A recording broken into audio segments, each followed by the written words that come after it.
Now, for those unaware as to who I am quite exactly, I shall endeavor to fill you in.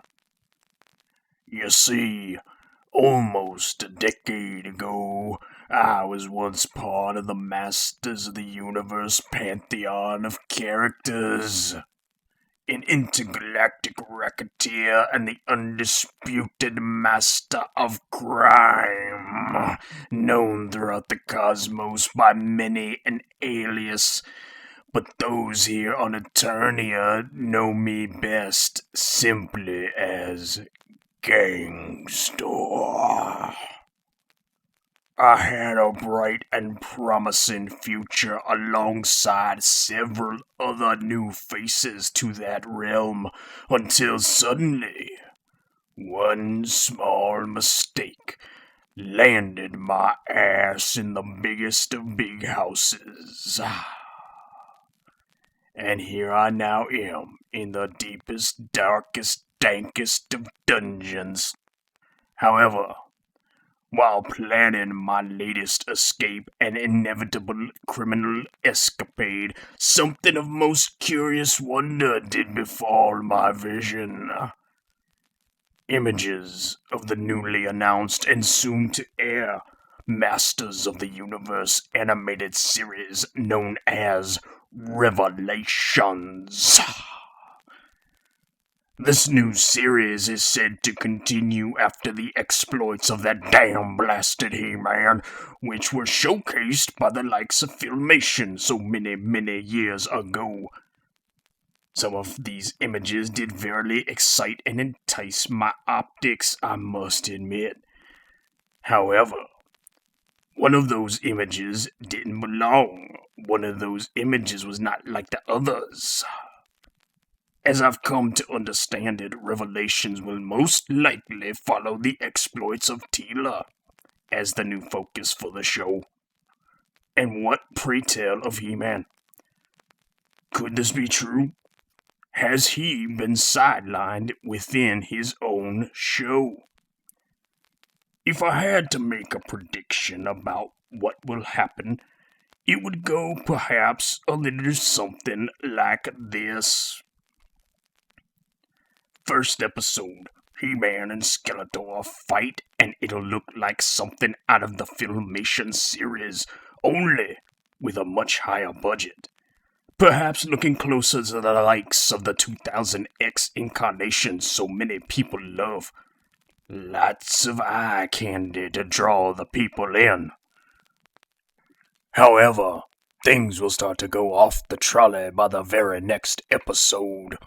He-Man will somehow end up losing to Skeletor, who gains the power sword becoming Skelegod, and takes over all of Eternia, while He-Man, now reverted back to Prince Adam, runs away with his dick tucked between his legs, eventually going into exile due to this colossal fuck-up. Funny thing, too, is this has already happened once before, but with a vastly different outcome. At any rate, the third episode and onward towards the finale, Teela will learn about her lineage and how she's the tired new cliche of being the key to everything, and that how the sorceress is actually her mother, through which, via that virtue, she has a backdoor way of tapping into the powers of Grayskull, and essentially taking on the role of He-Man in Adam's absence, in order to dethrone Skelegod and do what Adam could not. Eventually, successful, she takes the throne of Grayskull and becomes, Teela Goddess, just in time for Adam to peek his head out from beneath the rock he's been hiding under, only to be told off by her in some cringeworthy dialogue that's actually aimed at the audience. At which time the entire fan base will most likely rip itself apart, half trying to either be honest about the massacre they just watched, and the other half trying to virtue signal and or suck up to the corporations that produced said massacre. Quite reminiscent to what happened to the Ghostbuster fan community during the lead up to the 2016 reboot debacle. Oh, and 5 will get you 10 that somewhere in between episode 3 and the finale, there'll be an episode with a heavy-handed message about environmentalism on Mossman's behalf. Now, I would not be shocked if I turn out to be 110% accurate with my assessment. I must once again stress this is only an opinion and an editorial prediction of what may be in store for us starting this July. But you don't need to be a master of psychical phenomena to take a wild guess based on the given evidence and end up being right on your money. Because that's just how predictable these people are becoming. Just one bad reboot after another.